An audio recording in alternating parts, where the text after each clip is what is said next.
आज हम भौतिक भूगोल में अपरदन का सामान्य चक्र का अध्ययन करेंगे। Normal cycle of erosion. अपरदन का सामान्य चक्र नदी द्वारा अपरदन चक्र को कहा जाता है। इसको सामान्य चक्र इसलिए कहा जाता है कि बहते हुए जल का कार्य दूसरे अपरदन के कारकों से अधिक व्यापक और महत्वपूर्ण होता है। पवन तथा हिमानी के कार्यों में भी जल का आंशिक हाथ रहता है। अपरदन के सामान्य चक्र का जो प्रारंभ है सागर तल से किसी भी स्थल खंड के उत्थान के साथ हो जाता है। जैसे ही स्थलखंड धरातल से ऊपर उठता है उस पर नदी द्वारा अपरदन का कार्य प्रारंभ हो जाता है, लेकिन शुरू में उत्थान की दर अपरदन की दर से अधिक होती है, जिसके कारण स्थलखंड की ऊंचाई तथा उच्चावच बढ़ते हैं। कुछ समय बाद उत्थान रुक जाता है, स्थल का तथा अपरदन अधिक सक्रिय हो जाता है। यहाँ पर हम ये मानकर चल रहे हैं कि स्थलखंड एक लंबे समय तक स्थिर है। एक निश्चित अवधि के बाद अपरदन द्वारा उठा हुआ भाग कटकर अपने आधार तल को प्राप्त हो जाता है और अपरदन का एक सामान्य चक्र पूरा हो जाता है। इस तरह शुरू से लेकर स्थलखंड के आधार तल तक पहुंचने पर स्थलखंड को कई अवस्थाओं से होकर गुजरना पड़ता है और इन अवस्थाओं के अंतर्गत भिन्न भिन्न स्थल रूप का निर्माण होता है। डेविस ने सामान्य अपरदन चक्र में 3 अवस्थाओं तरुण अवस्था, प्रौढ़ अवस्था तथा जीर्ण अवस्था को बताया है। इस तरह सामान्य अपरदन चक्र के दौरान प्रारंभ में स्थलाकृतियाँ तरुण होती हैं, समय के साथ प्रौढ़ और अंत में आधार तल की प्राप्ति के साथ जीर्ण हो जाती हैं। स्थल रूप का विकास जिस तरह 3 अवस्थाओं में होता है, उसी तरह नदी की भी 3 अवस्थाएं होती हैं, तरुण नदी, प्रौढ़ तथा जीर्ण। और नदियों का जो मुख्य कार्य है सतह के ऊपर विषमताओं को दूर करके समतल स्थापना करना है। इस कार्य के लिए उभरे हुए स्थलखंड को काटकर उसे नीचा करके उसे आधार तल तक लाने का प्रयास करती हैं।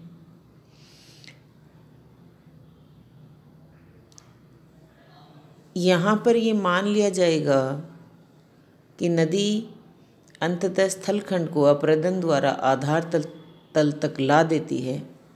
क्यों? क्योंकि नदियाँ जो हैं उत्थित भाग को काटकर आधार तक लाने का जो प्रयास करती हैं, वो इस कार्य में सफल होती या नहीं, वो आज भी विवाद का विषय है। इसी कारण ये मान लिया जाएगा कि नदी स्थलखंड को अपरदन द्वारा आधार तल तक ला देती हैं। अपने इस कार्य को पूरा करने के लिए नदी जब अपना अपरदन प्रारंभ करती है तथा जब केवल थोड़ा ही कार्य संपन्न हुआ रहता है, नदी तथा सहायक नदियाँ तरुण अवस्था में होती हैं। जब आधा भाग पूर्ण कर लेती हैं प्रौढ़ अवस्था में होती हैं, और जब समस्त कार्य पूरा हो जाता है यानी स्थलखंड अपरदित होकर आधार तल को प्राप्त हो जाता है, तो नदियाँ जीर्ण अवस्था में होती हैं। अपरदन चक्र की विभिन्न अवस्थाएं तरुण अवस्था, प्रौढ़ अवस्था तथा जीर्ण अवस्था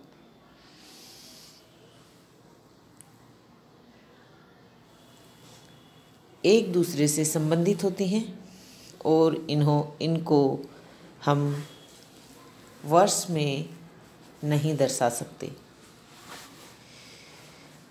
क्योंकि ये आवश्यक नहीं है कि दो स्थानों पर अपरदन चक्र एक साथ प्रारंभ होता है तो दोनों एक साथ समाप्त भी होंगे।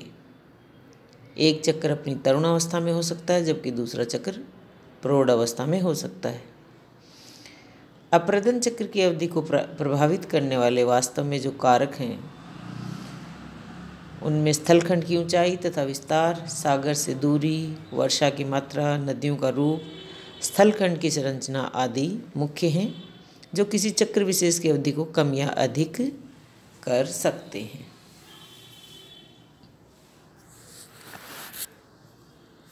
अब जब हम इसको देखते हैं कि ये चक्र जब नॉर्मल साइकिल ऑफ इरोजन के बारे में, तो सबसे पहले जो है क्या होगा, सामान्य अपरदन चक्र किसी भी उत्थित स्थलखंड पर प्रारंभ हो सकता है।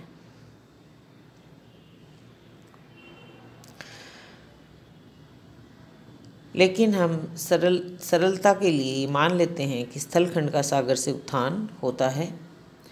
स्थलखंड का उत्थान अपरदन के साथ साथ कुछ समय तक चलता है, परंतु एक निश्चित अवधि के बाद उत्थान समाप्त हो जाता है।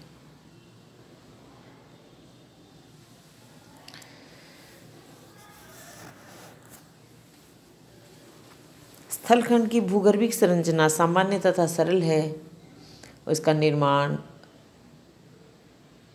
विभिन्न कठोरता वाली परतदार चट्टानों से हुआ है।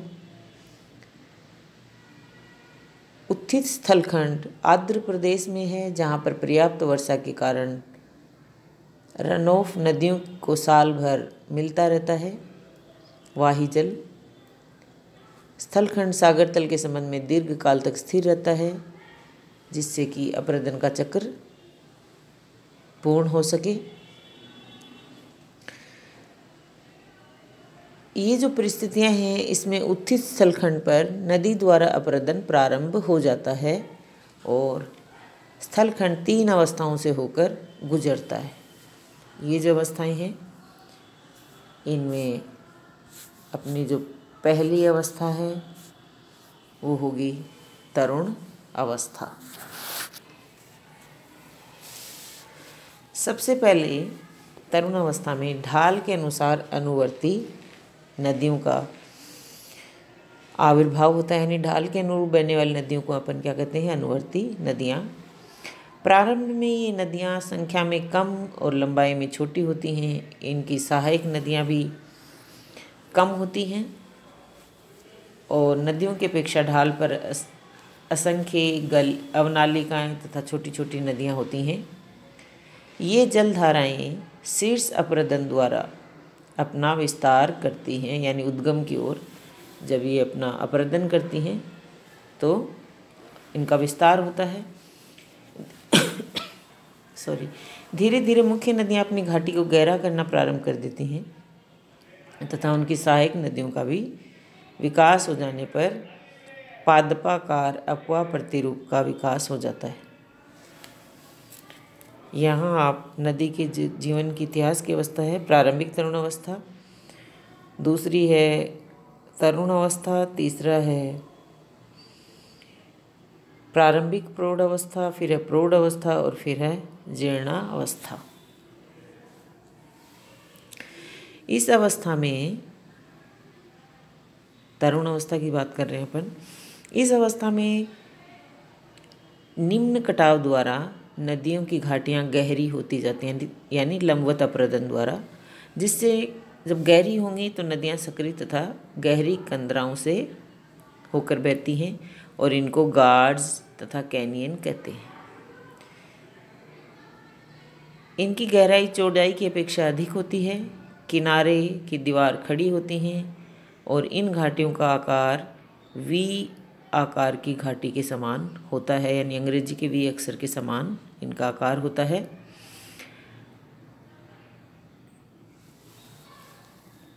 घाटियों की गहराई स्थलखंड के सागर तल से ऊंचाई पर आधारित होती हैं। नदियों के बीच के दोआब तथा जल विभाजक अत्यधिक विस्तृत तथा चौड़े होते हैं, क्योंकि इस अवस्था में केवल वर्टिकल इरोजन यानी लंबवत अपरदन अधिक होता है और क्षैतिज अपरदन नगण्य होता है। जहाँ पर नदियाँ पर्वत एवं प्रतिरोधी सैल से होकर कमज़ोर चट्टान वाले भाग में गिरती हैं, वहाँ पर प्रपात तथा रैपिड्स का निर्माण हो जाता है। प्रपात तथा रैपिड्स पीछे की ओर हटती जाती हैं तथा तरुण अवस्था के अंत तक इनके अधिकांश रूप का विलोपन हो जाता है। नदी में उसकी परिवहन सामर्थ्य के अनुसार बोझ या भार नहीं होता, अतः ढाल की तीव्रता और कम भार के कारण नदी तेज वेग से प्रवाहित होती है और नदी के तली में छेदक यंत्रों द्वारा जल गृत्तिकाओं का निर्माण होता है। छेदक यंत्र क्या? बड़े बड़े जो टुकड़े होते हैं, ग्राइंडिंग टूल्स, नदी के पानी के साथ जो बहते हैं।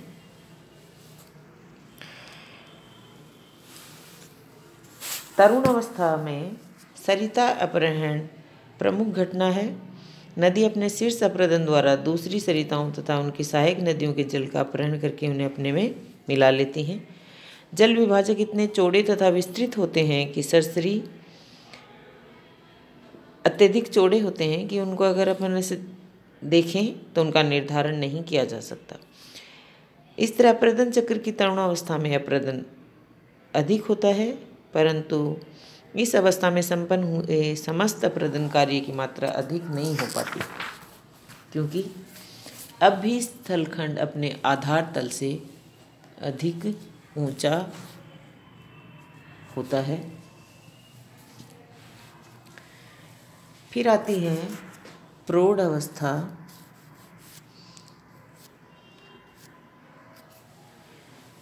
इसमें क्या होता है, नदी जैसे तरुण अवस्था को समाप्त करके, तरुण अवस्था में हमने देखा वर्टिकल लंबवत अपरदन जो है वो ज़्यादा हो रहा है, नदी अपनी जो घाटी है उसको गहरा कर रही है। जैसे ही नदी अपनी तरुण अवस्था को समाप्त करके प्रौढ़ अवस्था में आती है, स्थल रूप में पर्याप्त अंतर होने लगता है। नदी के ढाल में कमी के कारण नदी का वेग कुछ कम हो जाता है। अपरदन की बजाय निक्षेपण का कार्य अधिक होता है। घाटी का गहरा होना नगण्य हो जाता है और घाटी का चौड़ा होना अधिक सक्रिय होता है। यानी जो निम्न जो लंबवत अपरदन था वो रुक गया और क्षैतिज अपरदन प्रारंभ हो जाता है। जैसे ही नदी तरुण अवस्था के बाद ऊपरी ढाल से मैदान में बहने लगती है, वैसे ही ढाल के निचले भाग में जलोढ़ पंख जलोढ़ शंकु का निर्माण होने लगता है और धीरे धीरे कई जलोढ़ पंख मिलकर एक विस्तृत गिरिपदीय जलोढ़ मैदान का निर्माण करते हैं। प्रमुख नदी और उसकी सहायक नदियों का इतना अधिक विकास हो जाता है कि अपवा प्रतिरूप भली प्रकार विकसित हो जाता है।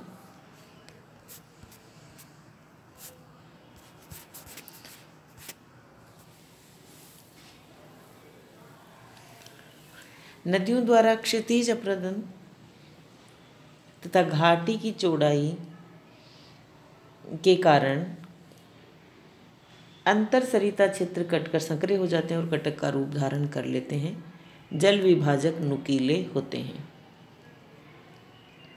प्रमुख नदी अपरदन द्वारा अपने आधार तल को प्राप्त करके क्रमबद्ध हो जाती है और इस तरह मुख्य नदी की अनुधर की परिच्छेदिका भी क्रमबद्ध हो जाती है। यानी नदी के अपरदन और निक्षेप संबंधी जो कार्य हैं उनमें संतुलन हो जाता है। यदि तरुण अवस्था की कुछ प्रपात या झीलें नदी के मार्ग में रह गई तो वो प्रौढ़ अवस्था के समय नदी के क्रमबद्ध वक्र की प्राप्ति के साथ ही समाप्त हो जाते हैं। नदियाँ समतल भाग में प्रवाहित होने के कारण मीएंडर्स में होकर बहती हैं, बड़े बड़े विसर्प में होकर बहती हैं। निक्षेप द्वारा बाढ़ का सृजन होता है, जिनके ऊपर विसर्प की स्थिति बदलती रहती है। और मीएंडर्स में क्या होगा, मोड़ जो हो जाते हैं नदी में अधिक घुमावदार हो जाने के कारण नदी अपने घुमाव को छोड़कर सीधे रूप में प्रवाहित होने लगती है। इस तरह से जो घुमाव, जहाँ से छोड़कर नदी सीधी बहने लगती है, यानी छोड़ा हुआ जो घुमाव होता है, परित्यक्त घुमाव में जल एकत्रित हो जाता है और गोखुर लेक का निर्माण होता है। नदियों के किनारे पर तलछटीय जमाव के कारण कहीं कहीं पर तटबंधों का निर्माण हो जाता है।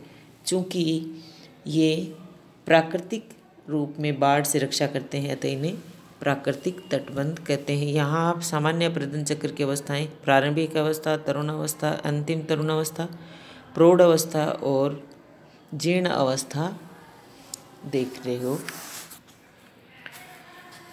प्रौढ़ अवस्था से जीर्ण अवस्था में आते ही नदी की सामान्य स्थिति में अंतर आता है। प्रौढ़ अवस्था की अपेक्षा सहायक नदियों की संख्या इस अवस्था में कम हो जाती है और तरुण अवस्था की बजाय ज़्यादा रहती है। मुख्य नदी की सहायक नदियाँ भी आधार तल को प्राप्त हो जाती हैं। क्षैतिज अपरदन अधिक होता है, घाटी अत्यंत चौड़ी हो जाती है। इस अवस्था में घाटी की चौड़ाई विसर्प की चौड़ाई से अधिक हो जाती है। निम्न कटाव समाप्त हो जाता है, यानी लंबवत अपरदन। अपक्षय का कार्य अधिक सक्रिय रहता है। क्षैतिज अपरदन तथा अपक्षय मिलकर स्थलखंड को नीचा करने में सक्रिय रहते हैं। नदी के बाढ़ का मैदान अत्यधिक विस्तृत हो जाता है, जिससे कि नदियाँ बल खाती हुई प्रवाहित होती हैं। अंतर सरिता क्षेत्र की ऊंचाई कम हो जाती है और वे निम्न भाग हो जाते हैं, लेकिन समीपी सतह से कुछ ऊंचे ही रहते हैं। बाढ़ के मैदानों में झील तथा दलदल का आविर्भाव हो जाता है। नदी के वेग में अत्यंत कमी हो जाने के कारण उसकी परिवहन शक्ति कम हो जाती है और इसके विपरीत इस अवस्था में नदी भार जो है उसकी अधिकता होती है। परिणाम ये होता है कि नदी समस्त भार का परिवहन नहीं कर पाती, इस कारण निक्षेपण अधिक होता है। नदी अपने मुहाने के पास डेल्टा का निर्माण करती है और किनारों पर तटबंध का। इस तरह समस्त क्षेत्र अपने आधार तल को प्राप्त हो जाता है, परंतु कठोर तथा प्रतिरोधी सैलों के कुछ भाग विशेषक अपरदन के कारण सामान्य सतह से ऊंचे उठे रहते हैं और ये छिटपुट रूप में होते हैं। इन्हें मोनोडनाक कहा जाता है। सभी स्थितियां समप्राय मैदान के विकास में सहायक होती हैं। इस स्थिति के प्राप्त हो जाने पर अपरदन चक्र समाप्त हो जाता है। जहाँ से स्थलखंड ऊपर उठा था, अपरदन दोबारा पुनः वहीं पर आ गया है या आ जाता है। ये जो अपन ने स्थिति का वर्णन किया है, इसमें ये बताया गया कि स्थलखंड एक लंबी अवधि तक स्थिर रहता है, परंतु ये दशा केवल एक कल्पना मात्र ही है, क्योंकि पृथ्वी इतनी अस्थिर है कि एक चक्र के पूर्ण होने के लिए आवश्यक समय का मिलना असंभव है। पृथ्वी में अनेक कारणों से अव्यवस्था होती रहती है, जिससे चक्र में अव्यवस्था आ जाती है तथा नदियों में नवोन्मेष आ जाने से पुनः तरुण अवस्था आ जाती है और दूसरा चक्र प्रारंभ हो जाता है।